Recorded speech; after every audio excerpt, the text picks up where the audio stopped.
Hi, everyone. This is Betsy Wurzel, your host of Chatting with Betsy on Passionate Rural Talk Radio, where our mantra is to educate, enlighten, and entertain. The views of the guest may not be those of the host or the station. Please always consult with your primary care physician about any medical concerns. Folks, I have a public service announcement before I forget. I'm very happy and excited to announce that Chatting with Betsy is now heard on Hype Media Global Incorporation at WDJY 99.1 FM on Monday mornings at 10 o'clock a.m. Eastern Standard Time. And the website is www.wdjyfm.com. And I have a very exceptional guest today that I'm so happy to have with me. Folks, I'm going to tell you my own personal experience. A good pharmacist is worth their weight in gold. You're going to want to listen to my guest, Dr. DeLon Canterbury, who is Doctor of Pharmacy. He is the CEO, President of GeriatRx Incorporation. He believes in Deprescribing Implementation Strategist. And he has the company GeriatRx, which he's going to talk about what Dr. DeLon Canterbury does. And I'm very happy to welcome Dr. DeLon Canterbury to Chatting with Betsy. Welcome. Hey, how's it going, Betsy? How's it going? Thank you for the lovely intro, and hello, everyone. Hope you all are doing well. Well, it is my pleasure to have you on because one of the main purposes of my show, can I call you DeLon? Yes. DeLon, is to help people live a better life, to give resources out that I wish I knew about when my husband Matt was alive. And you are, the work that you do, phenomenal. And I would like for you to tell people about what you do and about your company. Yes, thank you. I would love to. So my name is, again, Dr. DeLon Canterbury. I'm a board-certified geriatric pharmacist, and I'm the founder of GeriatRx. And we work with overwhelmed caregivers to figure out which medications may be causing problems or harm in their loved one's care. So we're looking to reduce the need for as many prescriptions as possible in a safe and healthy interdisciplinary approach with your doctor.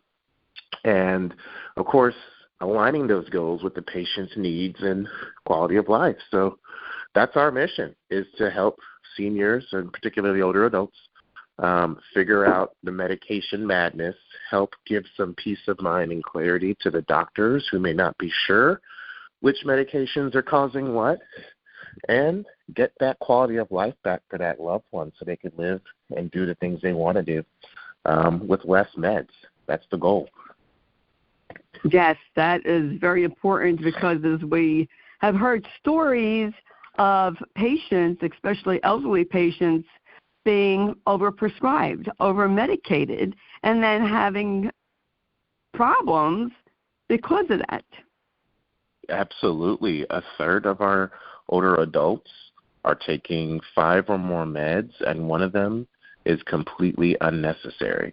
And that's the problem, is if we know these numbers are true as clinicians, why aren't we addressing it in the clinician workforce, in the geriatric aging industry? We have an entire team of different care providers.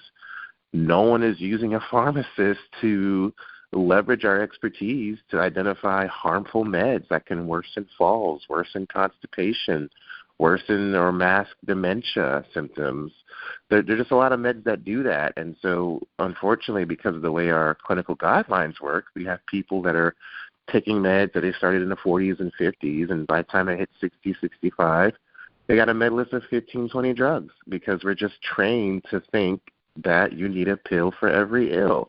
But no, a trained geriatric pharmacist like ourselves and really a good pharmacist is able to tell you which meds are doing what and when, and can save a lot of hassle when people are running into health problems. So we have about 275,000 people that die each year because of mismanaged medications.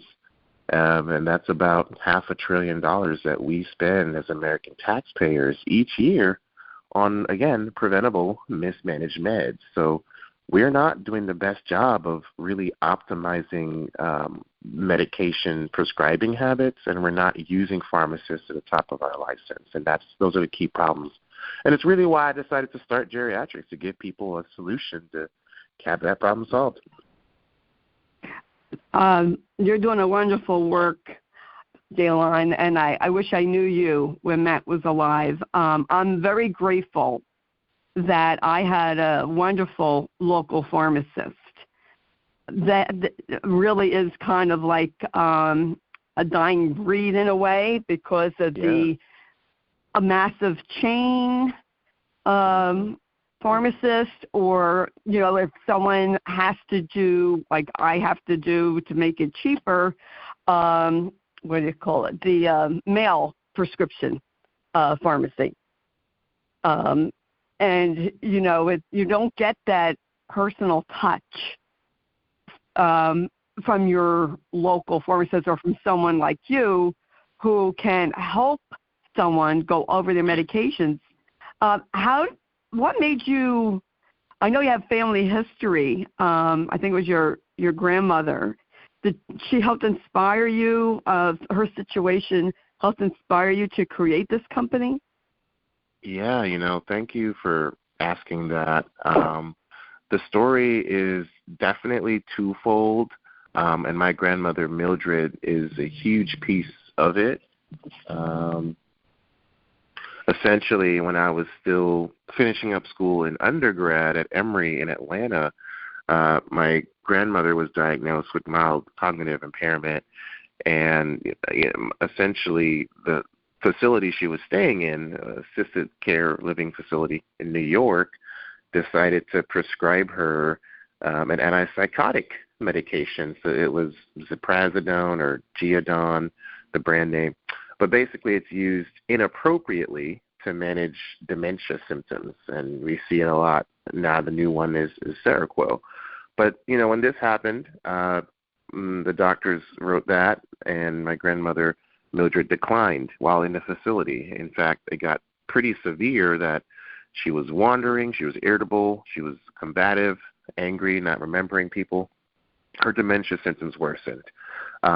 So she ended up being kicked out of the facility, and my parents had to take her in and move her down to Georgia, where, I grew up, but also to see that what they went through as caregivers, as, full-time, teachers and an accountant. It was humble beginnings for us. So we didn't have all this figured out. So I was able to see the care that my parents had to give while raising my siblings, getting us through college, and then having to child-proof to home, having to find care in Atlanta, local care, have home health aides. And it took us 4 or 5 months to realize that a lot of her symptoms came from the use of one prescription, that antipsychotic. And it was a pharmacist in the community who advocated for us.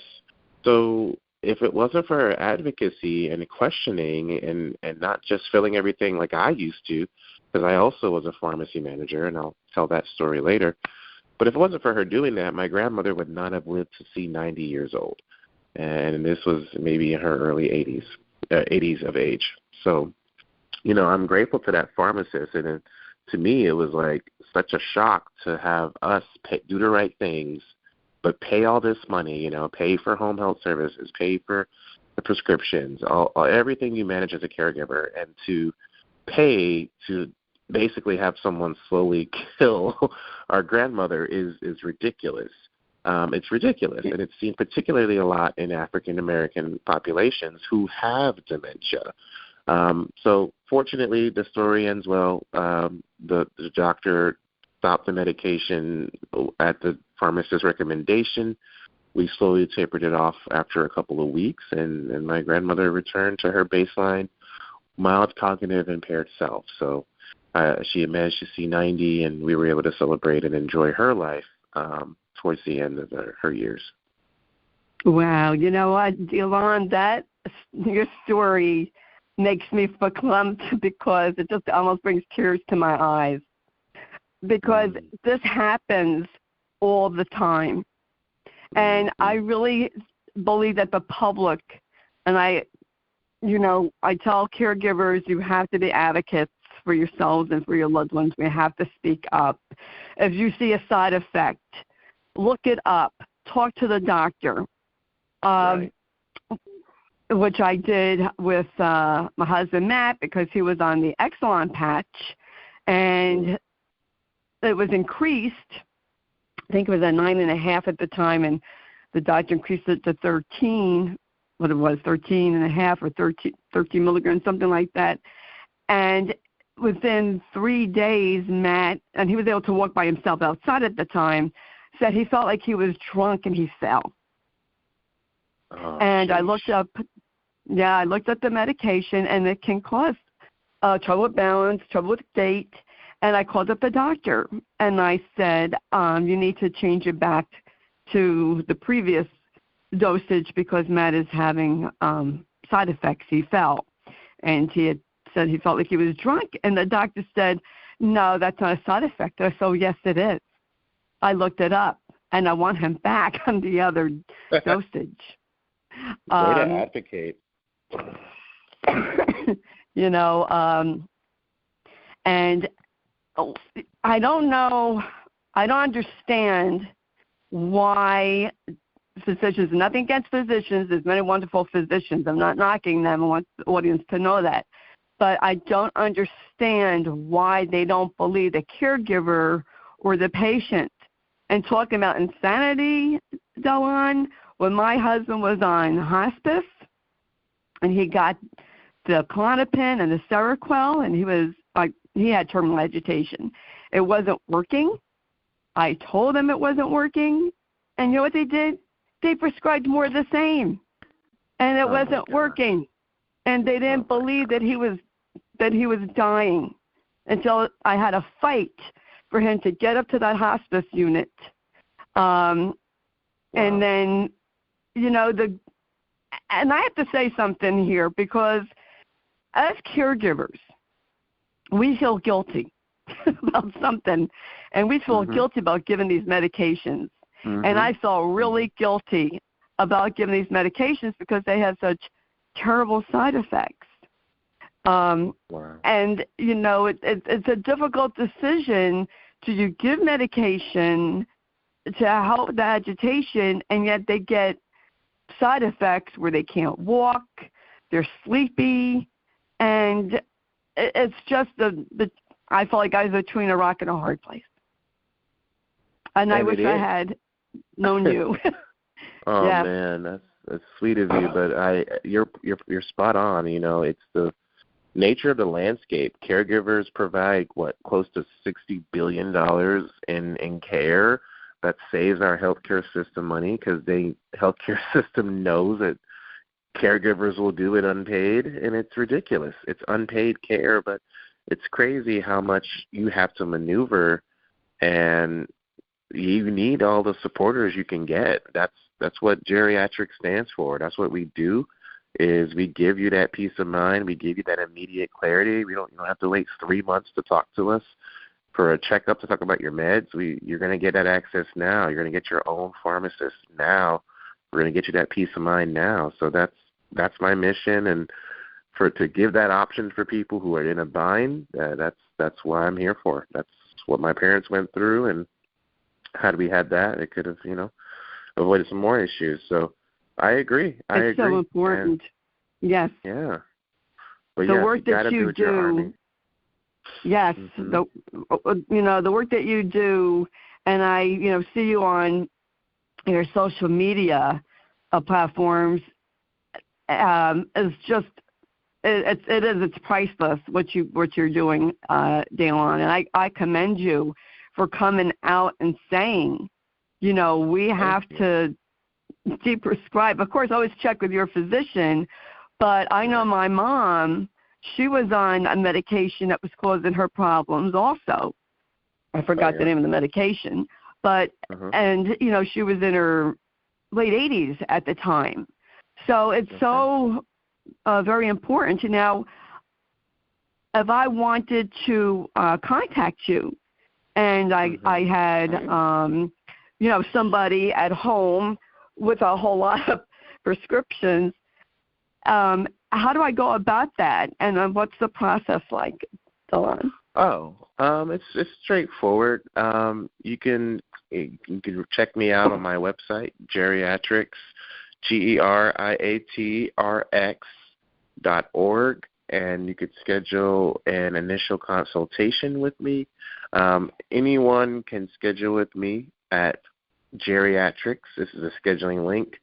So GeriatRx.as.me. So geriatrix.as.me is a scheduling link, and you can sign up with me at any time, honestly. It'll let you choose the time. It'll have you answer some questions about the medications they're all taking. We cover all drug interactions, timelines of drugs, efficacy.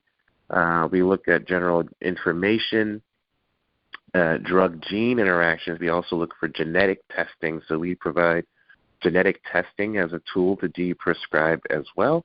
But yeah, you could schedule with me or call me on my cell. But all my info is on my website, so geriatrix.org.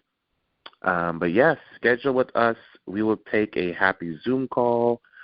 We'll do a deep dive into the medications, and then we'll create a deprescribing action plan for your team, for your loved one, for whoever you're concerned about. And we help any older adult who's taking too many meds. That is wonderful. And you work with their physician? Yes. We'll communicate our recommendations and concerns with the patient's physicians, try to come up with an aligned plan, and, help the patient hit those goals. That's so important. I'm going to probably sound like a broken record, but again, with a lot of these very busy chain pharmacies, I'm not knocking them because I have to go to one myself if I'm not using the mail order pharmacy, how important it is for a pharmacist to be on the ball and to catch something that you're taking. It is, because they're very busy. But to have someone like you, DeLon, who's right on top of it. I'm right on top of it. I don't have any distractions. You see, that's the second side to the story. It was when I worked as a pharmacy manager at Walgreens, I didn't have time to give all the care and answer all the questions I wanted, and I was unhappy. I wasn't the advocate I am today, so I felt confined to speak my mind because I had to keep my quotas up for my job. But no, I don't have any pharmacy attached to my business. It's all my intellect. It's all just straight medical information, medical assessments on the drugs and whether they're causing any harm. And sometimes you just need that. You don't need to wait in line and have an unhappy pharmacist trying to answer your question in 2 minutes when they don't know you. I get to know my patients. We become friends. So it's a deeper calling. And it's why we have to move away from this perception of just pharmacists in a community setting. We do way more than just that. We counsel, we save money, we can identify harm, we can do a lot more in the healthcare team. So I say let's just create a concierge model and have people have their own pharmacist, on retainer if they have any questions or concerns throughout their healthcare journey. And that's what we do.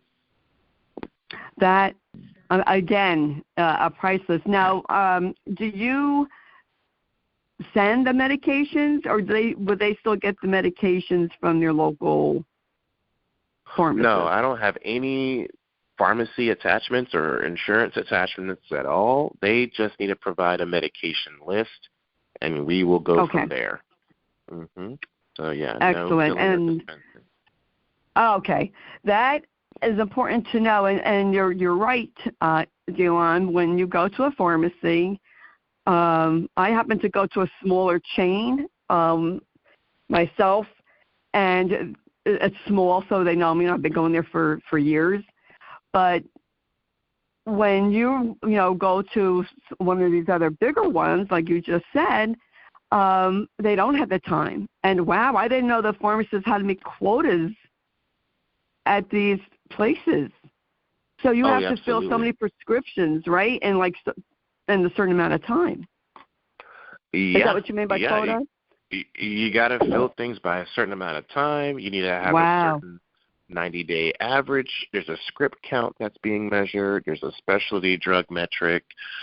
So there really is mainly an incentive to just fill without really questioning, because it can affect your bonus, and it can affect your store's metrics and how you're ranked and graded. And, of course, there's just customer satisfaction. So there's a lot of metrics, so to speak, but there's a lot of corporate metrics you have to meet, and if they're not being done, well, you lose your job. So that's why you have to prioritize things that aren't as patient-centered at the pharmacy versus the patient care we want to give when we're unhinged. Wow. I did not realize that. So thank you for sharing that information, which is very important. I really want to tell the audience, and I can't even emphasize this enough, and especially based on my own personal experience, that how important it is to have a pharmacist like DeLon to help you, to advocate for you, to look out for you. How I wish I knew you 4 years ago. I could have used you. Thank you. I could. You're welcome. I could have used you. And it's funny, DeLon, when I think about, you talk about the senior population, 65 and older. I'm in that category now. Hard to wrap my brain around that, but I just turned 65 in December. I'm not on that many medications, thank God. Nice. But congrats. But when you have chronic conditions and you are on a lot of medications that could interact with each other, and you may not know what they are, this is why DeLon Canterbury can help you. I really admire you for stepping out on your own and saying, you know what, I'm not happy. I'm not giving like 100%. Because if you're not happy at something, there's a reason for it. And I'm glad you follow your heart. Right. I'm really glad that you did that. Thank you. Because you're welcome. You're helping people all over. And that's the mission. Yes. That is the mission. And and there, it's not just me. There are other clinicians that are breaking free from healthcare and trying to make their own ways, their own impacts. And I admire everyone taking that lead because it isn't easy. But we have to change. It's not getting better. Overprescribing is still an issue, and we frankly don't have enough trained geriatricians to really help manage it. So we got to do better. Yes, and this is probably going to be very needed as the baby boomers, and I'm one of them, are aging daily. And it's an important service to have, which is self-pay. Insurance does not cover what you do. Is that correct, DeLon? Correct. And I just want to share a story. When my husband was on hospice, and I have told the audience this before, I had the hospice from hell experience, unfortunately. I actually had a social worker tell me that Matt couldn't have a headache. Now, my husband very seldom complained. My husband had early onset Alzheimer's. And Matt said, it's clear as day, I have a headache. Why can't they believe that someone with dementia has pain? I don't understand that. She said, oh, no, that's the Seroquel giving him voices or noises in his head. I went, who are you to say that? Wow. I mean, yeah. Like I said, do you know what a dying brain feels like? Wow. Yeah. I'm sorry. That's just awful. I'm sorry to hear that. Well, thank you. Yeah, it's extremely underreported for patients that have dementia or cognitive impairment. So I've even seen facilities schedule Tylenol just in case they don't know if they're in pain because they can't communicate it. So it's odd to hear someone say that. Yes. And that's why, again, being an advocate is very, very important to, I tell the caregivers in my group, and I tell audience all the time how important it is to educate yourself on all things regarding your loved one so that you can be a better caregiver and you can give your loved one a better journey, better quality of life. And it's very important to, I think, in my own opinion, to have a personal pharmacist. It's really a good pharmacist truly is worth their weight in gold. I can't even impress that enough. And a matter of fact, a wonderful pharmacist like yourself, DeLon, can really, you're saving lives, actually. I'm very strong about that because you're looking at what they're being prescribed, how it's affecting them, how they can have a better quality of life. And that's phenomenal. That is the mission, but yes, you're too kind. That is what I live for. Thank you for saying that. Yes. You're welcome. And I know you're very passionate. I have seen you on YouTube. I forgot to ask you before the interview. Do you have your own YouTube channel, or is there? You do? Okay. Yeah, it's at GeriatRx, same spelling. But yeah, check out our live videos. We have an entire 80 library video on tips that we share on how to spot over-medication, how to start deprescribing, how to advocate, how to use certain clinical tools so that you can build a case to show that less meds will be better.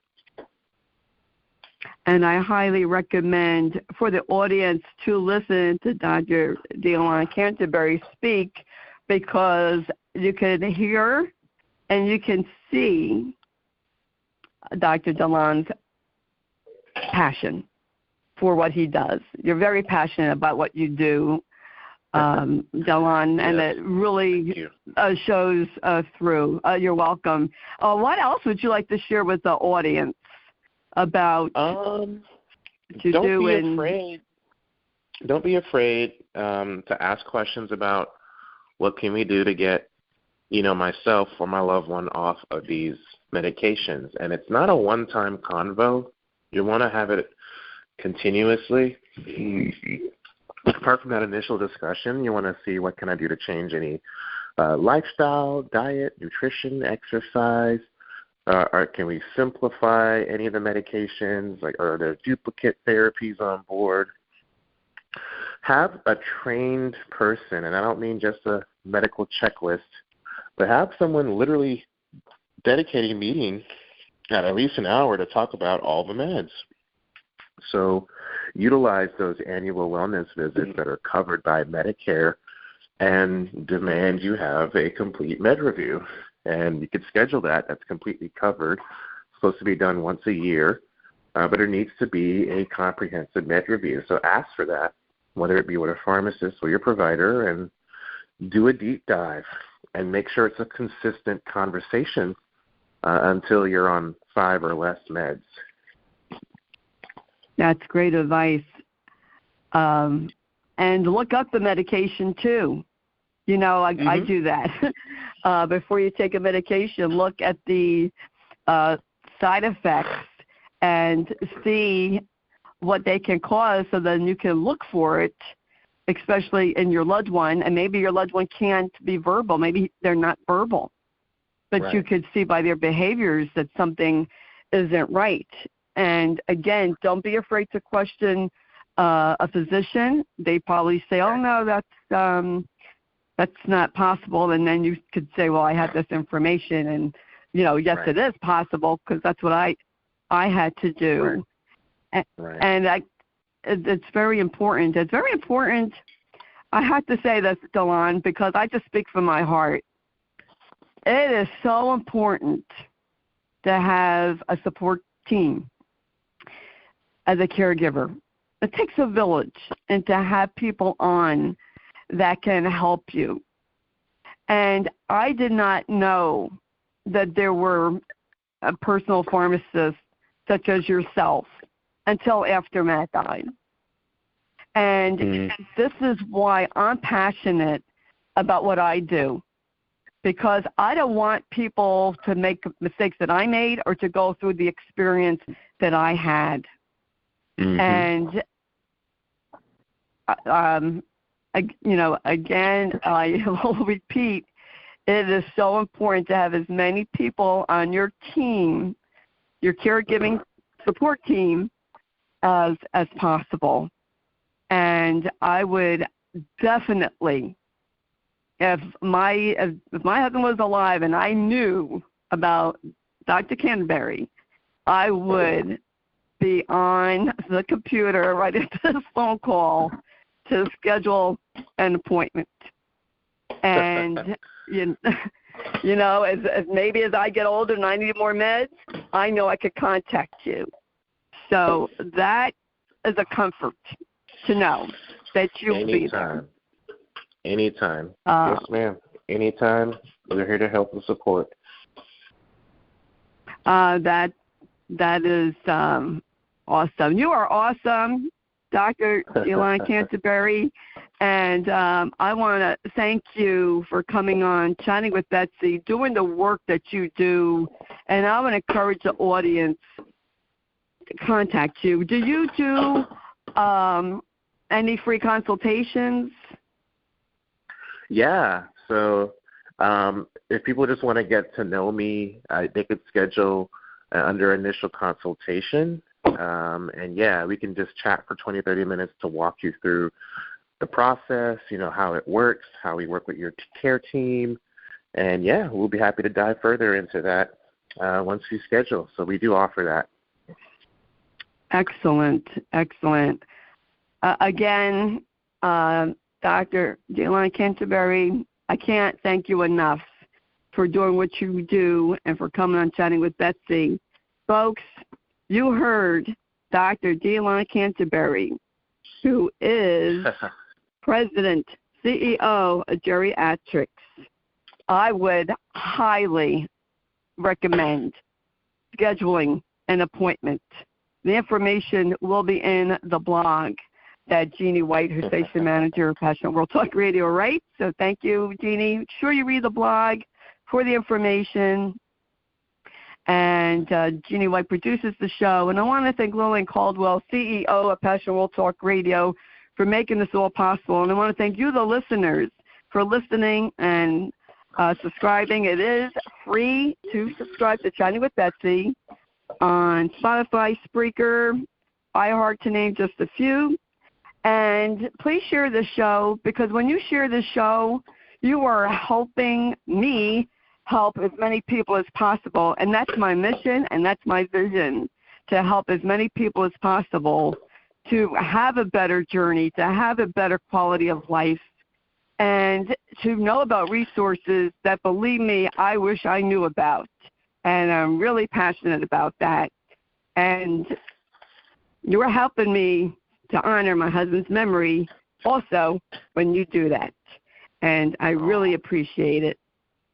and I really can't thank you enough. People want to know, what's Chatting with Betsy about? Chatting with Betsy is about helping you, the audience. That's my heart and soul, is to help. And if you need a support group, if you are a caregiver, know a caregiver, eventually we're all going to be caregivers. I have a support group on Facebook, #Kick Alzheimer's Ass Movement. Everyone is welcome. And you can, it's a support group. We're more like a family, really. We help educate each other, share our experiences, and I just want to welcome the audience to join. And you could follow me on Facebook, Betsy, Betsy, initial E, Wurzel, Wurzel on Facebook.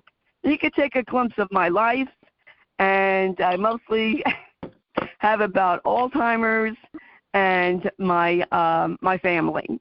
And that's how strong I am. I have been talking about Alzheimer's for 6 years.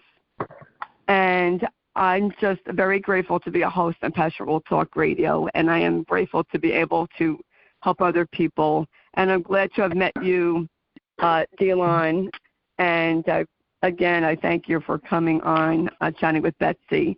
And as I always say at the end of my show, in a world where you could be anything, please be kind. Shine your light bright. Because if we all did that, it would be a much kinder, brighter world, wouldn't it? And we need that today. And I just want to thank you all again for listening and your support. And that's it for today. This is Betsy Wurzel, your host of Chatting with Betsy on Passionate World Talk Radio. Till we chat again, be kind, shine your light, and be safe. Bye-bye now.